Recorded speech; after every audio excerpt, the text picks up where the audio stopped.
Hello dear student, this is Radha Yadav and welcome in सभी academy. सो आज की वीडियो में हम करने वाले हैं ऑर्डिनरी डिफरेंशियल इक्वेशंस, जो कि थर्ड लेक्चर है। थर्ड लेक्चर में अभी तक हमने ऑर्डर्स एंड डिग्री के बारे में पढ़ा था। अब इस वीडियो में हम general solution and particular solutions और आगे पढ़ने वाले हैं। ठीक है, तो स्टार्ट करते हैं फ्रॉम जनरल सॉल्यूशन। इसको हम कंप्लीट सॉल्यूशन भी बोलते हैं। तो क्या होता है जनरल सॉल्यूशन? जनरल सॉल्यूशन में a solution in which the number of arbitrary constant is equal to the order of differential equation. जैसे कि हमने ऑर्डर पढ़ा था, ऑर्डर की मतलब किसी भी जो कि कोई किसी भी वेरिएबल को आप कितनी बार डेरिवेट कर रहे हो। तो यहाँ पे क्या है, dy ओवर dx। तो आप ये देखोगे तो ये कैसा है, फर्स्ट ऑर्डर की है, फर्स्ट ऑर्डर है। अगर हम ऐसे ही करते हैं d2y ओवर dx2 तो यहाँ पे सेकेंड ऑर्डर। ठीक है, तो यहाँ पे क्या होना चाहिए जनरल सोल्यूशन के लिए कि जो आर्बिट्रेरी कांस्टेंट के नंबर्स हों, एक आर्बिट्रेरी कांस्टेंट है, दो आर्बिट्रेरी कांस्टेंट है, इस तरीके से उतने ही होने चाहिए जितना कि डिफरेंशियल इक्वेशन का ऑर्डर हो। जैसे c equal to y equal to c x, तो यहाँ पे c क्या है, कांस्टेंट। और जो कि आप इस पूरी इक्वेशन में देख रहे हो सिर्फ एक कांस्टेंट है, एक कांस्टेंट है। तो आप यहाँ पे देख रहे हो dy ओवर dx, मतलब कि जो डेरिवेटिव इक्वेशन है इसकी, उसका जो मतलब जो ऑर्डर है वो भी वन है, dy ओवर dx ही है आपका। ठीक है, ऐसे ही हम एक दूसरा एग्जांपल लेते हैं। इसका जो सोल्यूशन है वो हमने लास्ट वीडियो में किया था, आप वहां से देख सकते हैं। यहाँ पे जैसे कि एक और इक्वेशन, एक एग्जांपल लेते हैं। एग्जाम्पल जैसे कि y equal to c1 sin x plus c2 cos x be a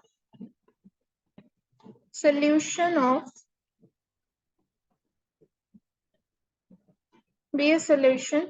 d2y over dx2 plus y equal to 0।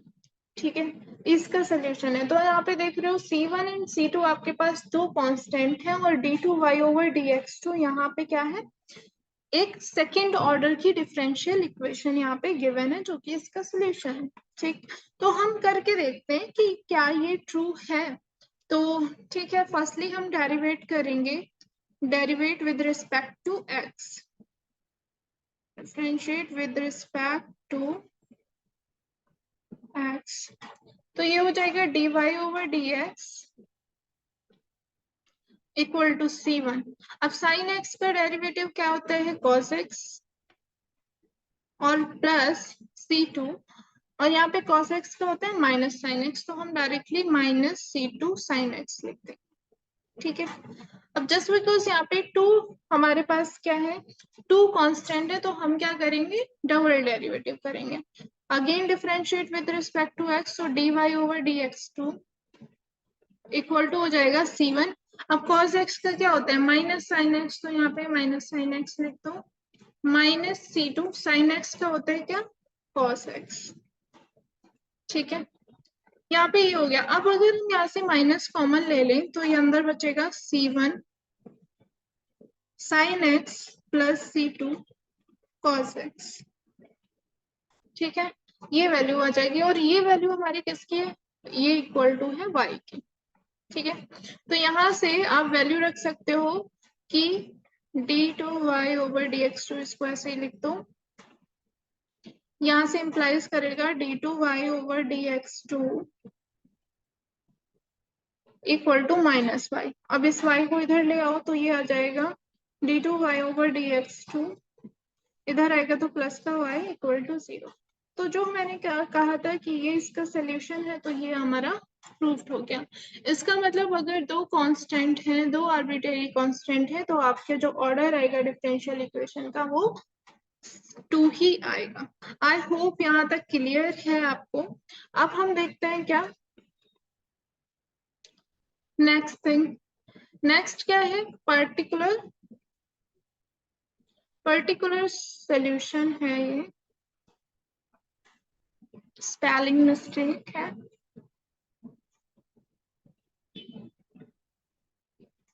PARTCULAR,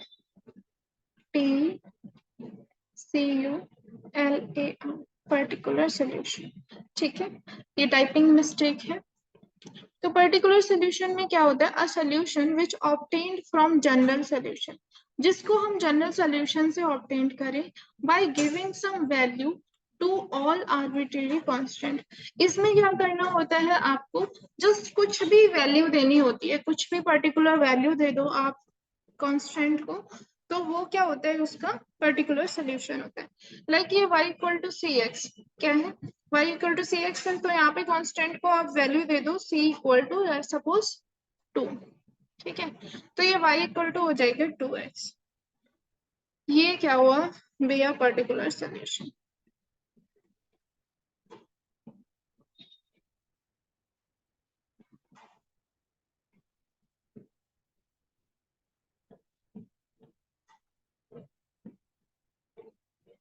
ठीक है, ऐसे ही हमने जो दूसरा एग्जाम्पल किया था, दूसरा उसको भी लिख सकते हो आप। एग्जाम्पल y इक्वल टू था c1 sin x plus c2 cos x। यहाँ पे भी आप c1 और c2 को कोई भी वैल्यू दे दो, या फिर इक्वल वैल्यू भी दे सकते हो, कुछ प्रॉब्लम नहीं है इसमें। तो यहाँ से ये हो जाएगा y इक्वल टू c1 की जगह 2 रख दो, 2 sin x plus 2 cos x, यहाँ पे 2 कॉमन भी ले सकते हो। तो ये क्या हुआ, ये पर्टिकुलर सोल्यूशन होता है। ठीक है, नेक्स्ट देखते हैं हम। नेक्स्ट है आपके पास सिंगुलर सोल्यूशन। सिंगुलर सोल्यूशन क्या होता है, a solution which is not obtained from the general solution. ठीक है, जनरल सोल्यूशन देख लिया आपने, पर्टिकुलर सोल्यूशन जो कि हम जनरल सोल्यूशन से ही ऑब्टेन करते हैं by giving any value of the constant. तो पर यहाँ पे सिंगुलर सोल्यूशन में क्या होता है कि यहाँ पे आप जो सोल्यूशन होता है इसका, उसको आप जनरल सोल्यूशन से ऑब्टेन नहीं करते हो। ठीक है, तो आप जैसे कि एक एग्जांपल ले लो कि dy over dx equal to 2√y है। ठीक है, और यहाँ पे कुछ भी इसका जनरल सोल्यूशन ले लो, let suppose y equal to x plus a की पावर 2 है, ये कोई जनरल सोल्यूशन है। बी अ जनरल सोल्यूशन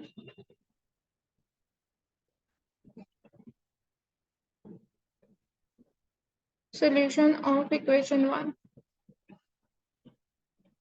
तो जो हम सिंगुलर सोल्यूशन लेंगे वो हम किससे नहीं लेंगे, जिसको हम जनरल सोल्यूशन से नहीं लेंगे। Let suppose y equal to 0 मान लिया, तो ये कोई एक सिंगुलर सोल्यूशन हो गया। ठीक है, ये ज्यादा यूजेबल नहीं है, बाकी के जो हमने पढ़े मेनली जनरल सोल्यूशन को आपको देखना। ठीक है, तो आई होप इतना क्लियर हो गया होगा। अब नेक्स्ट पे बढ़ते हैं। नेक्स्ट क्या है कि अगर जैसे कि अब हमने देखा कि सॉल्यूशन कैसे कैसे टाइप के होते हैं। अब आपको कुछ इक्वेशंस दी हो, उनके सॉल्यूशंस आपको फाइंड करने हो, तो उसको फाइंड करने के लिए मेथड है। सो फर्स्ट मेथड है सेपरेशन मेथड। तो सेपरेशन मेथड को हम क्या करने वाले हैं, देखने वाले हैं एक क्वेश्चन से। जैसे कि क्वेश्चन है एक, mod dy over dx plus mod y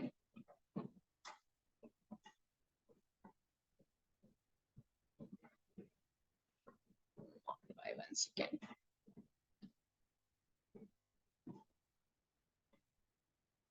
mod y plus a, ये अच्छा नहीं चल रहा है, plus a equal to 0। So a belongs to R, then number of real valued solution.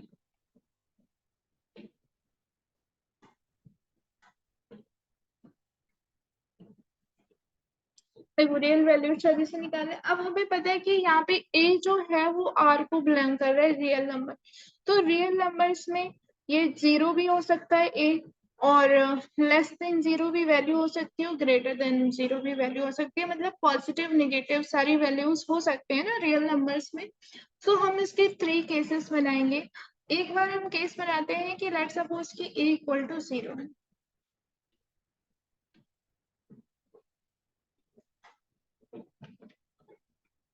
A equal to क्या है, 0 के इक्वल है। तो यहाँ पे क्या हुआ कि dy over dx mod plus y। अब यहाँ पे a की वैल्यू आपने 0 रख दी तो यहाँ पे इक्वल टू 0 हो जाएगा। ठीक, यहाँ पे भी 2 कंडीशन लेनी है आपको कि y कांस्टेंट है या नॉन कांस्टेंट है। So let's suppose first condition हमने ली, if y equal to constant. ठीक है, y की वैल्यू कांस्टेंट है। अगर y की वैल्यू कांस्टेंट है तो dy ओवर dx क्या होगा, 0 होगा। Let suppose y equal to c है, तो अगर हम डिफरेंशिएट करेंगे इसका विद रिस्पेक्ट टू x, जबकि x की कोई वैल्यू, x है ही नहीं यहाँ पे, कांस्टेंट है, तो वैल्यू 0 हो जाएगी यहाँ पे dy ओवर dx की। ठीक है, अब इक्वेशन 1, लेट सपोज इसको इक्वेशन 1 ले लेते हैं, इसमें पुट करो ये वैल्यू, तो ये आ जाएगा 0 प्लस, अगर c y कांस्टेंट है, c इक्वल टू 0, तो यहाँ से c की वैल्यू भी क्या आ जाएगी, 0। ठीक है, तो अगर हम सोल्यूशन निकालें कि कांस्टेंट है तो y का सोल्यूशन क्या आएगा, 0 आएगा। ठीक है, y की वैल्यू 0 होगी, इज द ओनली सोल्यूशन।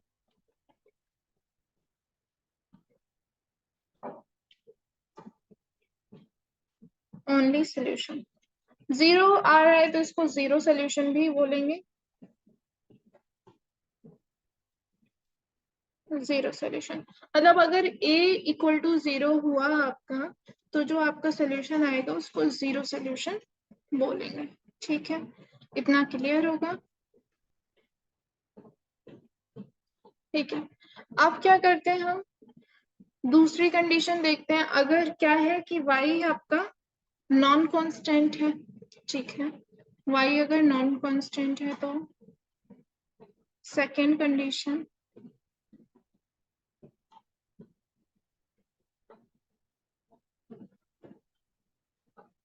ठीक है, सेकेंड कंडीशन हो गई कि y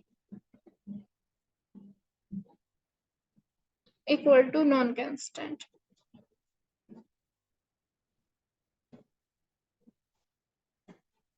non constant, let suppose y equal to ax plus b है, या फिर y इक्वल टू, ये लीनियर इक्वेशन है। यहाँ पे अगर नॉन लीनियर है, मतलब अगर नॉन कांस्टेंट है तो वो लीनियर नॉन लीनियर कुछ भी हो सकता है, प्लस बी एक्स प्लस सी, इस तरीके की इक्वेशन हमें दे रखी है।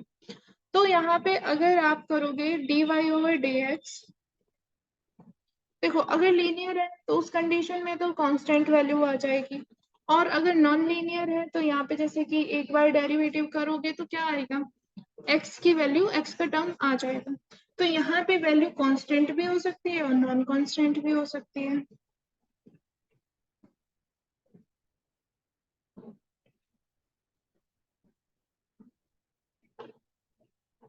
नॉन कांस्टेंट भी हो सकती है। तो आपकी जो ये इक्वेशन है,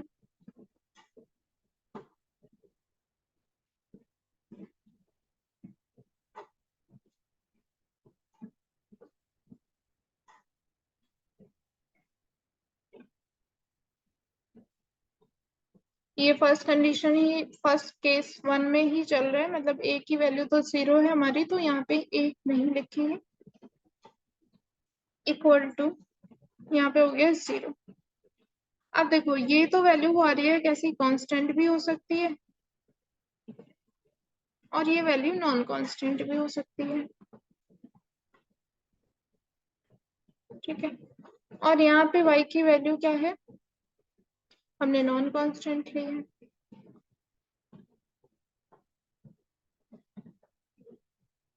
और 0 तो कांस्टेंट ही होता है।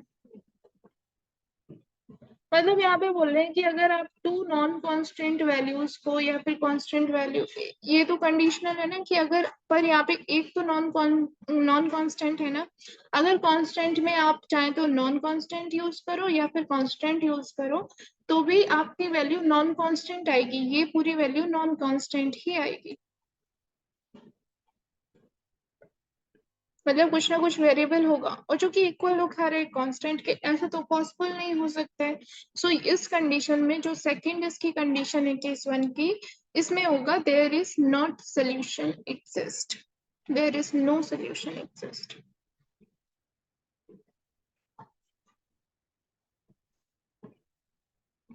सोल्यूशन एग्जिस्ट, ठीक है। एक तो ये कंडीशन बन गई। अब केस 2 हमें लेना है। केस 2 में कैसे लेंगे, इसको हटाते हैं। केस 2,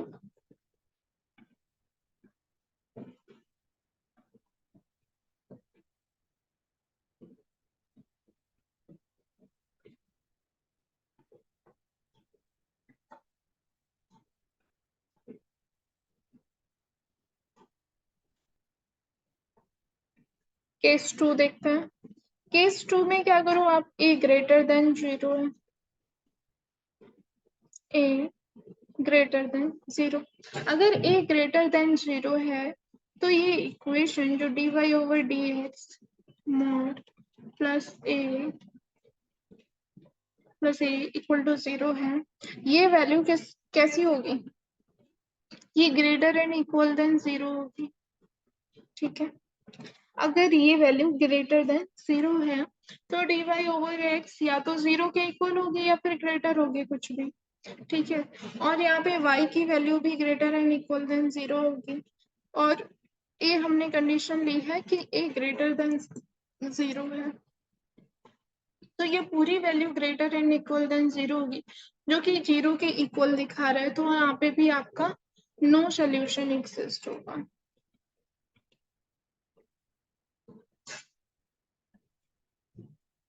ठीक है। केस 2 भी सॉल्व हो गया। अब केस 3 पे बात करते हैं।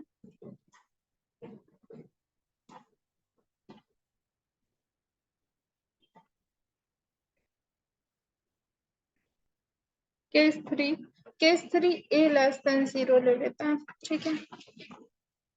अब ए लेस देन 0 लेते हो तो यहाँ पे भी दो कंडीशन बनती हैं आपकी। पहला तो, अगर हम y कांस्टेंट लेते हैं इक्वल टू सी बोल देते हैं इसको, ठीक है, तो d Y over D x क्या होगा, 0 के इक्वल होगा। यहाँ पे ये वैल्यूज रखो, तो ये वैल्यू 0 प्लस मॉड सी और प्लस ए इक्वल टू 0, ठीक है। इसमें मैंने ये इक्वेशन इस इक्वेशन में रख दी वैल्यूज को, तो यहाँ से क्या होगा कि c इक्वल टू माइनस ए, और यहाँ पे कंडीशन क्या है, हमने ली है ए लेस देन 0, तो अगर माइनस ए पे बात करते हैं तो वो ग्रेटर देन 0 होगी, ठीक है। तो यहाँ से आप बोल सकते हो कि c की वैल्यू प्लस माइनस ए हो सकती है, राइट, प्लस माइनस ए हो गई आपकी वैल्यू, देयर इज, तो यहाँ से बोल सकते हो कि आपके पास टू सोल्यूशंस यहाँ से आएंगे, एक प्लस ए और एक माइनस है, क्योंकि वैल्यू हमने मॉड से हटाई है, तो दो वैल्यूज होंगी आपके पास, पॉजिटिव भी हो सकती है नेगेटिव भी हो सकती है। फिर तो आप यहाँ पे बोल सकते हो there are two solution exist,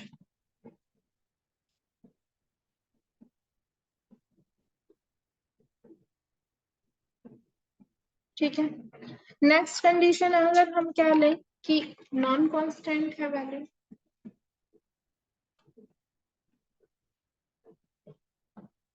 तो इसमें भी टू कंडीशन बनेंगी, देखते हैं। एक कांस्टेंट के लिए, एक नॉन कांस्टेंट के लिए।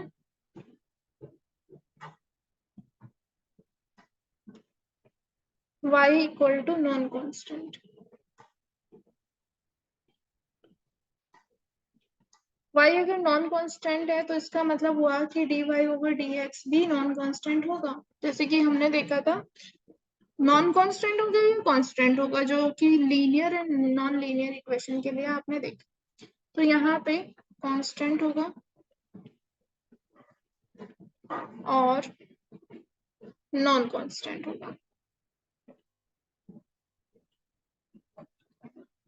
कांस्टेंट कैसे होगा, जब अगर y क्या है, y लीनियर है।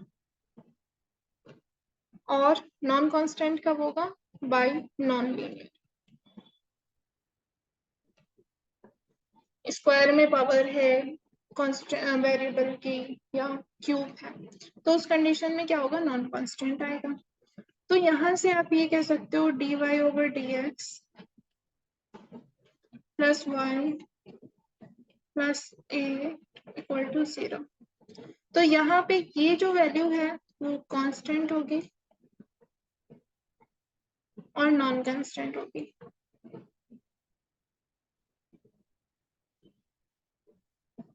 y तो हमने नॉन कांस्टेंट ही लिया है, और a ग्रेटर देन 0 है तब भी ये वैल्यू कांस्टेंट होगी। और a क्या है, बदल 0 क्या है, ये कांस्टेंट ही है। तो यहाँ पे नॉन कांस्टेंट में अगर कांस्टेंट ऐड करते हो, नॉन कांस्टेंट ऐड करते हो, तो वो वैल्यू आपकी नॉन कांस्टेंट ही आती है।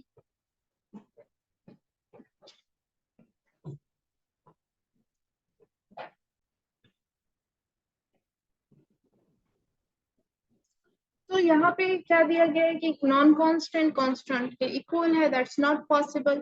तो यहाँ पे भी कोई सोल्यूशन एग्जिस्ट नहीं करेगा, नो सोल्यूशन एग्जिस्ट।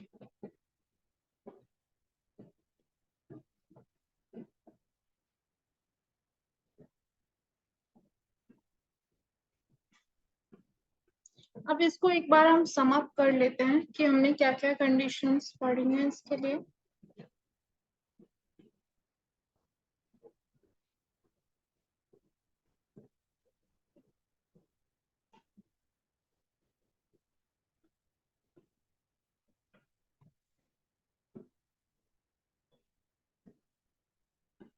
आपने देखा केस वन जब a इक्वल टू 0 है,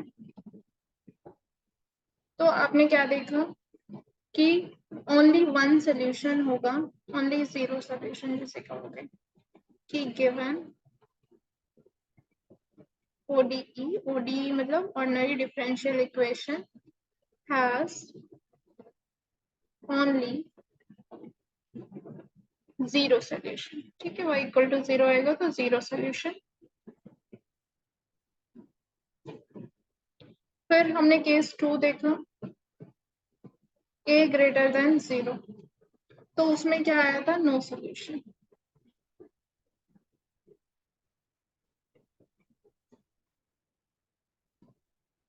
has no solution. And case 3 में a लेस देन 0 में आपने देखा कि there are two solution.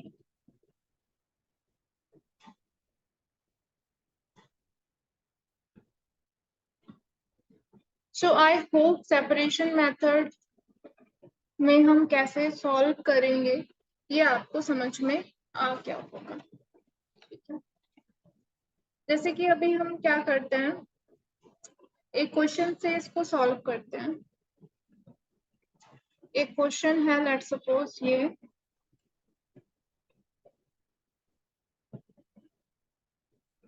1 second.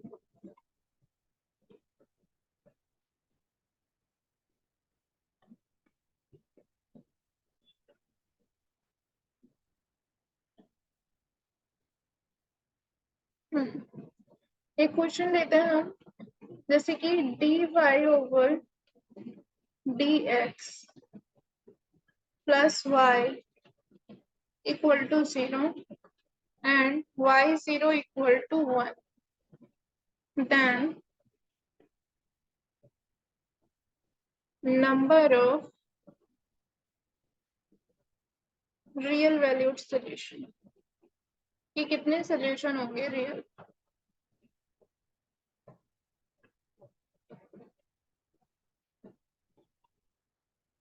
है ना। तो हमने क्या देखा यहाँ पे कि a की वैल्यू क्या है, 0 दे रखी है, पिछली इक्वेशन की ही तरीके से है, यहाँ पे a की वैल्यू 0 है। तो आपको केस 1 लगाना है। केस 1 में हमने क्या देखा था कि अगर a इक्वल टू 0 है तो आपके पास ओनली सोल्यूशन जीरो सोल्यूशन होगा, जीरो सोल्यूशन होता है, जीरो सोल्यूशन मतलब अगर y 0 रखते हो तो वो 0 ही आता है। बट यहाँ पे कंडीशन क्या है, y 0 इक्वल टू 1, सो वो कंडीशन फॉलो ही नहीं हो रही है, तो आपके पास नो सोल्यूशन। ठीक है, नो सोल्यूशन इसका करेक्ट आंसर होगा। I hope it is clear.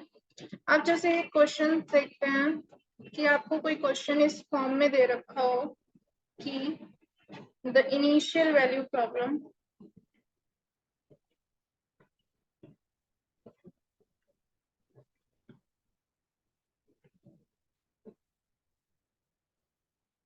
initial value problem, y dash equal to y is to power alpha.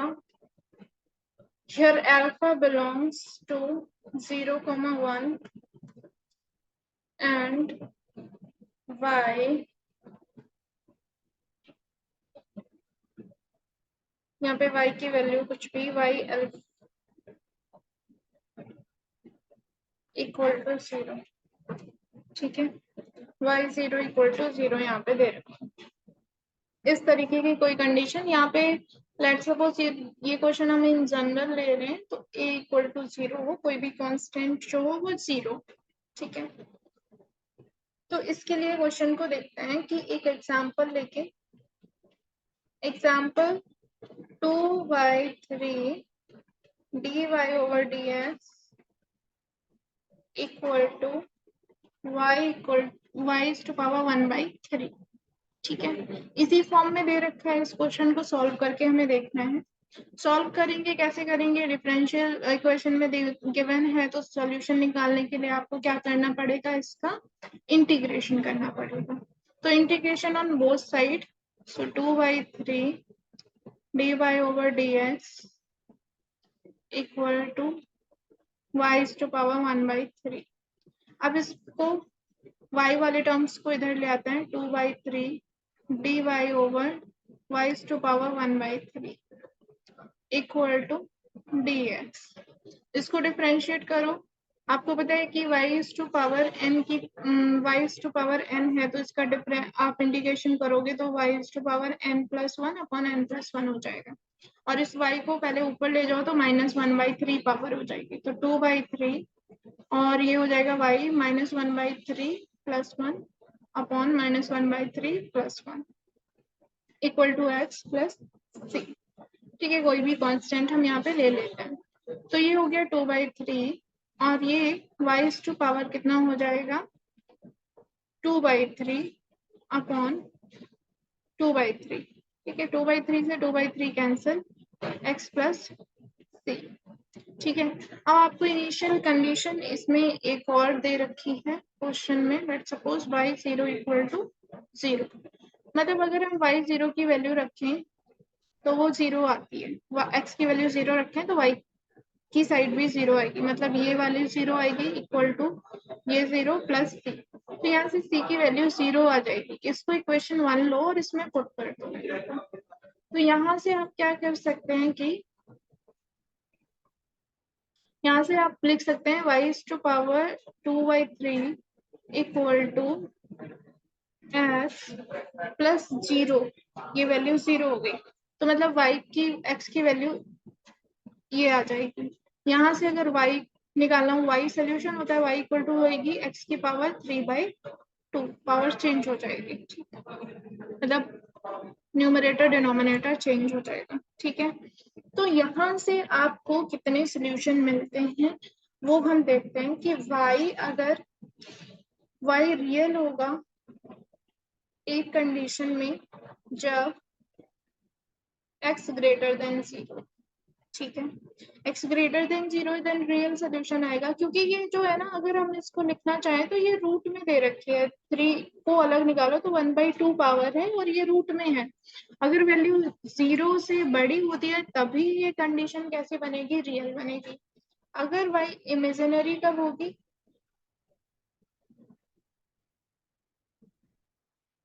ये होगी जब कि व्हेन x क्या है और इक्वल टू की कंडीशन में भी वैल्यू रियल होगी। तो x greater and equal than 0 पे रियल और लेस देन 0 पे क्या होगी, इमेजिनरी होगी। ठीक है, तो यहाँ से आपके पास एक सोल्यूशन अगर हम लिखना चाहें तो y equal to x is to power 3/2 और x greater and equal than 0 की कंडीशन पे और वैल्यू इमेजिनरी होगी किसकी कंडीशन पे, मतलब सोल्यूशन जीरो होंगे, सोल्यूशन जीरो होंगे किसकी कंडीशन पे, x लेस देन की कंडीशन, क्योंकि हमें रियल वैल्यूड सोल्यूशन ही फाइंड करने हैं इसमें। अगर हम यही किसी भी ऐसी कंडीशन में लेते हैं किसी भी कांस्टेंट के साथ, तो लेट सपोज आप ऐसे कह सकते हो कि x minus c to power 3/2 solution होंगे जब x जो है greater and equal than c है, और 0 सोल्यूशंस होंगे कब, जब x less and equal than c है। तो यहाँ से आप देख सकते हो कि यहाँ पे सोल्यूशन अगर नहीं भी है, 1 सेकेंड, यहाँ पे ये इक्वल की कंडीशन नहीं होगी क्योंकि हमने क्या है, रियल सोल्यूशन देखने हैं, तो वो 0 पे भी रियल होगा। ठीक है, तो यहाँ से आप कह सकते हो कि हमारे पास infinite number of solution find कर सकते हैं वैल्यू चेंज करने पर। x की वैल्यू अगर कुछ भी रखें तो इनफाइनाइट सोल्यूशन हम फाइंड कर सकते हैं, इनफाइनाइट सोल्यूशन। ठीक है, आई होप ये वाला क्वेश्चन जो है आपका क्लियर होगा, इसके सारे जो टर्म है वो क्लियर है। ठीक है, एक और क्वेश्चन लेते हैं जो कि प्रीवियस ईयर में आपसे पूछा भी गया है, जैसे कि क्वेश्चन है the initial value problem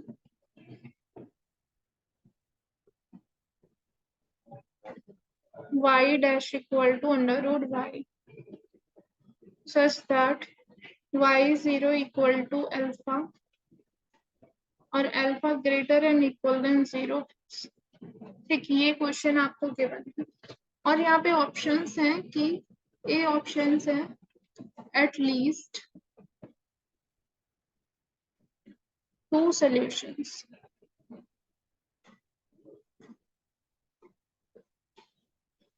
if alpha equal to 0 and B condition है no solution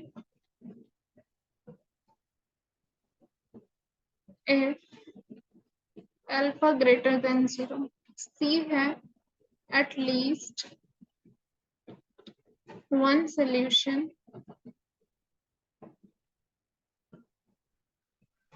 if alpha greater than 0 and D है a unique solution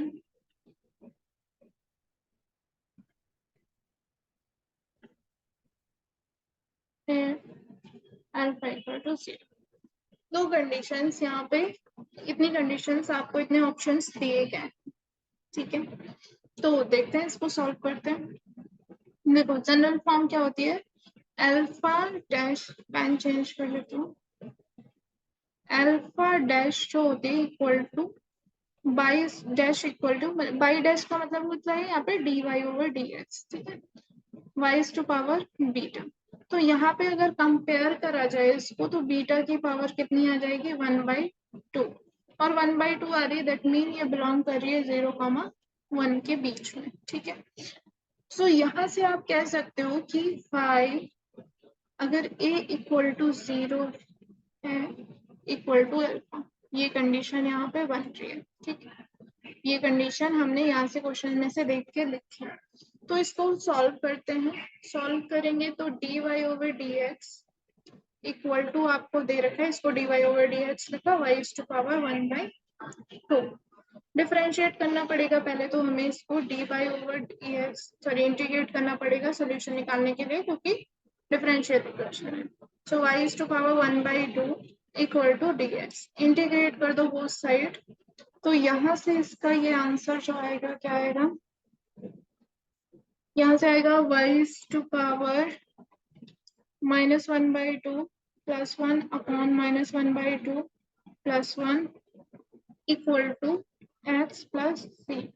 सो यहाँ से ये पावर हो जाए, ये 1/2 वैल्यू हो जाएगी, तो 2 ऊपर लिख लेते हैं, y is to power 1/2 equal to x plus c. ठीक, अब आपको इनिशियल कंडीशन दे रखी है y 0 इक्वल टू अल्फा, तो 2 अल्फा इक्वल टू x की वैल्यू 0 प्लस सी। ठीक है,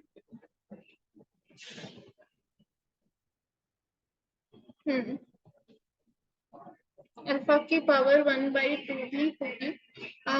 इससे हम यह क्या करते हैं, यहाँ से आप x/2 भी लिख लो, जिससे कि हमें ये 2 यहाँ से हट जाएगा।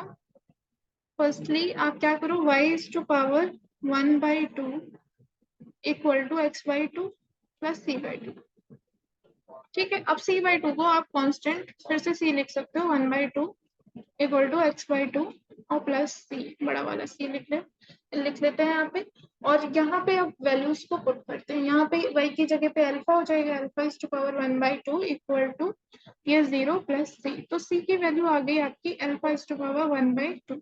ये वैल्यू आप यहाँ पे पुट कर सकते हो, मतलब y is to power 1/2 equal to x/2 और इसकी वैल्यू रख दो c की अंडर रूट अल्फा। तो ये एक इक्वेशन आई। अब यहाँ पे हमें दो कंडीशंस को लेना है जो कि गिवन है y greater and equal than 0। तो फर्स्टली अगर हम कंडीशन लेते हैं तो हमें लेनी होगी क्या,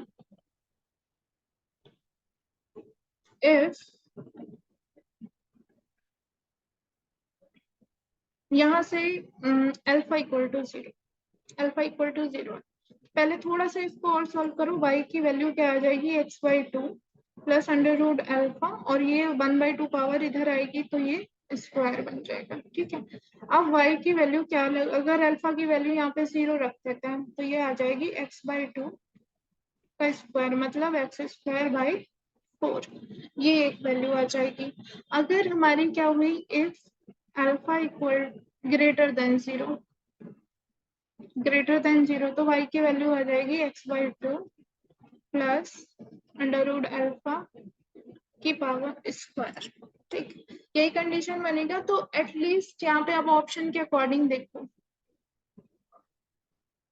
ठीक है, यहाँ पे कह रहे हैं नो सोल्यूशन अगर ग्रेटर देन 0, ऐसा तो हो ही नहीं सकता क्योंकि अल्फा की वैल्यू हम कुछ भी रखेंगे ग्रेटर देन 0 तो कुछ तो वैल्यू आएगी, तो ये वाला कंडीशन तो बनेगी नहीं हमारी।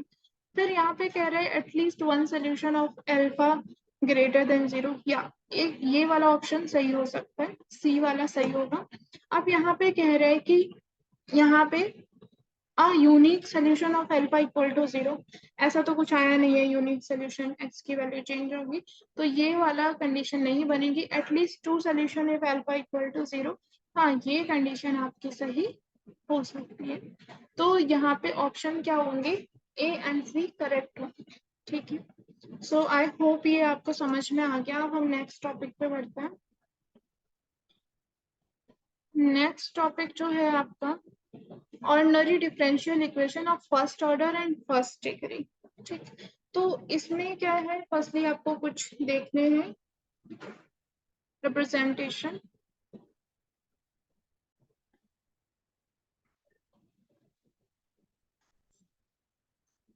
Ordinary differential equation of first order and first degree, इसमें दो तरीके से हम रिप्रेजेंटेशन देते हैं। कैसे, there are two representation of the first order and first degree ordinary differential equation. जैसे कि फर्स्ट आप ऐसे समझो कि dy over dx equal F कोई भी फंक्शन है x, y में, इस फॉर्म में हो सकती है। सेकेंड आपकी लाइक ऐसे m कोई फंक्शन है x एंड y का dx प्लस n है कोई फंक्शन x एंड y का dy। Equal to 0। तो यहाँ से क्या एम डी एक्स और एन को उधर ले जाते हैं तो माइनस एन डी वाई। ठीक है, तो यहाँ से आप कर सकते हो D Y over D X, मतलब एम इधर रखो, एन को अपॉन में लेके आओ, equal to D Y upon D X, और ये माइनस यहीं पे बना रहेगा। एक इस तरीके से इसको ऐसे भी लिख सकते हो, D Y over D X equal to minus M upon N, minus N upon M. तो इस तरीके से भी आप क्या कर सकते हो, रिप्रेजेंट कर सकते हो इजीली। ओके, नेक्स्ट टॉपिक जो है हमारा वो है method of separation of variables. मतलब हम कैसे, मेथड क्या होगा सेपरेशन का वो देखना है। जैसे कि यहाँ पे देखते हैं कि in order in an ordinary differential equation, if it is possible to get a function of x and dx one side and the function of y and dy other side, so then the variable are called the separable. So अगर आप क्या कर सकते हो, x dx का function एक side कर दो और y dy का फंक्शन एक साइड कर दो, तो आपको क्या कहोगे इसको, then the variable are separable, तो variable separable होंगे, and the process is known as method of separation of variable। तो उस process को हम method of separation of variable कहेंगे। ठीक है, लेट्स सपोज एक एग्जांपल से देखते हैं। एग्जांपल आपके पास है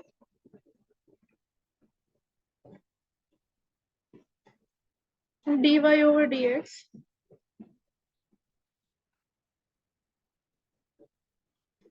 e की पावर x प्लस y।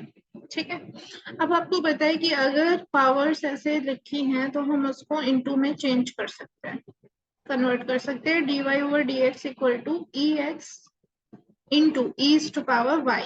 ठीक है, तो यहाँ से क्या हुआ कि अब आप x वाली टर्म को, dx को इधर लेके आओ और y वाली टर्म को इधर ले आओ, मतलब dy over e's to power y equal to e's to power x into dx। तो यहाँ से आप इसको ऊपर ले जाओ, e's to power minus y हो जाएगा, dy equal to E X into D x. ठीक है, यहाँ पे आपने क्या करा, बाई और वाई डी वाई वाली टर्म एक साइड कर दी, एक्स और डी एक्स वाली टर्म एक साइड कर दी। अब इसको सोल्यूशन फाइंड करना है तो इंटीग्रेट कर दो। इंटीग्रेट करोगे तो क्या आएगा, minus Y D Y equal to e's to power X D x. तो यहाँ से minus e's to power minus Y, ये डिफ्रेंशिएट होके आएगा, equal to e's to power X और कोई भी कांस्टेंट सी। तो यहाँ से माइनस इस साइड भेज दो, तो e's to power minus y equal to ये हो जाएगा minus in bracket e's to power x plus c. तो इस तरीके से जो इक्वेशंस को हम डिफरेंशियल इक्वेशंस को सॉल्व करेंगे, तो इसको this is the method of separation of variables. हम वेरिएबल्स को एक्स वाले वेरिएबल को एक साइड, वाई वाले वेरिएबल को एक साइड रख के हम आंसर्स को फाइंड कर सकते हैं। ठीक है, तो ये मेथड आपको समझ में आया होगा। नेक्स्ट हम देखते हैं, नेक्स्ट क्या है, नेक्स्ट है रिड्यूसिबल टू सेपरेशन। सेपरेशन तो करना है पर ऐसा करना है, पहले रिड्यूसिबल देखना है, तो इसको भी हम एक समझते हैं। इसमें क्या होगा आपके पास, जैसे कि आपको एक dy ओवर dx को इक्वेशन दे रही होगी जो कि फंक्शन होगा ax plus B Y plus c, ऐसे लिखा है। इसका मतलब है कि कोई भी जैसे डिफरेंशियल इक्वेशन है वो इक्वल टू है फंक्शन के जिसमें x एंड y दोनों टर्म है। ठीक है, तो आप क्या करोगे, इसके लिए पहले रिड्यूस करोगे ये वाला term, put A X plus B Y plus C equal to T, इसकी जगह पे टी वैल्यू रखोगे, तो फिर इसकी जगह पे भी कुछ वैल्यू रखनी पड़ेगी, तो इसको पहले डिफरेंशिएट करो with respect to x, to x. तो यहाँ पे क्या आ जाएगा, a plus b d Y over D x plus ये जीरो हो जाएगा क्योंकि कांस्टेंट है, equal to d t over D x. ठीक है, ये हमने कोई तीसरा वेरिएबल लिया है t। तो यहाँ से dy/dx की वैल्यू निकालो तो आपके पास आएगी dt/dx, और ये a प्लस का है, माइनस का a आ जाएगा, और b इंटू में है, अपॉन में आ जाएगा। ठीक है, तो इसकी जगह पे आप ये वैल्यू पुट कर सकते हो और यहाँ पे t रख सकते हो। मतलब कि क्या हुआ, ये 1/b dt/dx minus a equal to ft। ठीक है, इसको थोड़ा सा और सॉल्व करो, b को उधर लेके जाओ तो dt/dx इक्वल टू b जाएगा मल्टीप्लाई में b ft, और a माइनस का a प्लस का चला जाएगा। अब t वाली टर्म इधर ले आओ, सो यहाँ से ये हो गया dt अपॉन, ये पूरा टर्म आ जाएगा b ft sorry plus a equal to dx। ठीक है, तो यहाँ से अब आप क्या करना है, आपने क्या करना, रिड्यूस भी कर दिया। ये प्रोसेस क्या था, रिड्यूस करना, और यहाँ पे आपने सेपरेट कर दिया वेरिएबल्स को, t को t की तरफ और x को x और t अलग अलग साइड कर दिया आपने। ठीक है, तो इसे बोलते हैं रिड्यूसिबल टू सेपरेशन। एक एग्जांपल से इसको हम देखेंगे। सो एग्जांपल है, एक एग्जांपल लेते हैं। Let's suppose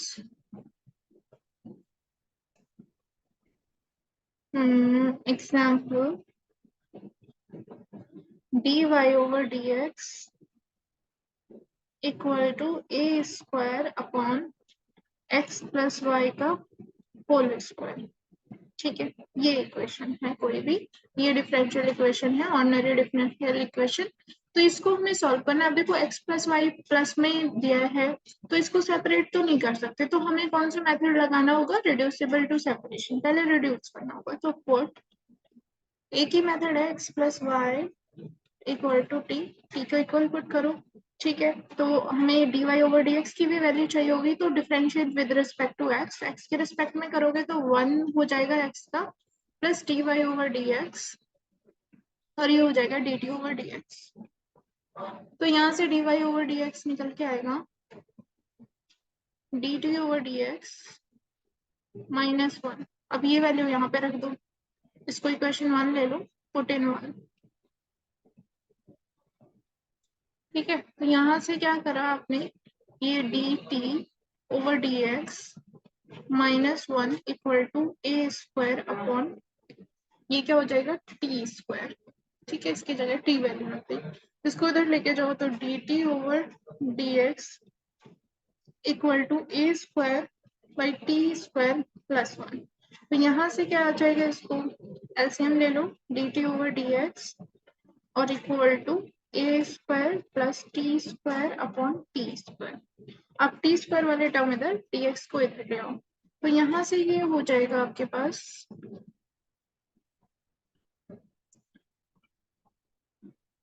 T square dt upon a square plus T square equal to dx। इसको थोड़ा सॉल्व करने के लिए यहाँ पे प्लस a स्क्वायर करो, a square plus T square, और माइनस a स्क्वायर करो, ये कैंसिल हो जाएंगे, बचेगा वही, तो a square plus T square और into d T equal to D x. तो यहाँ से क्या करना है आपको, इसको थोड़ा सा इस वाले टर्म को अपॉन इसमें, और ए स्क्वायर अपॉन ये, तो ये वाले टर्म कैंसिल हो जाएंगे, तो 1 minus A square plus T square. ठीक है, ये रहा D T equal to D x. ठीक है, आपको पता होना चाहिए कि इसका इंटीग्रेशन जो एक ऐसा फॉर्मूला होता है, यहाँ पे फॉर्मूला टाइप में लिख लो, फॉर्मूला। अगर आप डिफ्रेंशिएट करते हो 1 अपॉन ए स्क्वायर प्लस एक्स स्क्वायर को dx, तो यहाँ पे आएगा 1 अपॉन ए tan इनवर्स x अपॉन ए। ठीक है, ये वैल्यू आती है। तो वैसे ही हमें इस वाले टर्म को करेंगे, तो अब क्या करना है, इंटीग्रेशन कर दो बोथ साइड में सोल्यूशन फाइंड करने के लिए। तो 1 का जो भी इंटीग्रेशन होगा t के रिस्पेक्ट में, तो t ही आ जाएगा, माइनस ए स्क्वायर कॉन्स्टेंट है, एक साइड रखो। अब ये 1 अपॉन ए स्क्वायर प्लस टी स्क्वायर ऐसा वाला टर्म बन रहा है, तो इसका वैल्यू आएगी 1 upon a into tan inverse t upon a equal to x plus c. ठीक है, अब यहाँ पे क्या है, हम t की वैल्यू रख सकते हैं ये x प्लस वाई माइनस, अब यहाँ से एक पावर कैंसिल कर सकते हो, माइनस ए tan इनवर्स, अब x प्लस वाई टी की जगह पे, क्योंकि जो हमने वैल्यू लेट करी है, जो पुट करी है, उसको टर्म में नहीं, जैसी वैल्यू दी है उसके टर्म में हम आंसर को निकालेंगे, इक्वल टू x प्लस सी। अब x एंड x इक्वल है, ये कैंसिल हो सकते हैं, तो यहाँ से y इक्वल टू आ जाएगा, इस टर्म को इधर ले आओ, a tan इनवर्स पॉजिटिव में जाएगा, इधर नेगेटिव है, tan inverse x plus y upon a plus c. ठीक है, ये रहा आपका answer. So thank you for watching this video. ऐसी वीडियोस के लिए आप बने रहिए हमारे चैनल पे। मिलते हैं नेक्स्ट वीडियो में। Thank you.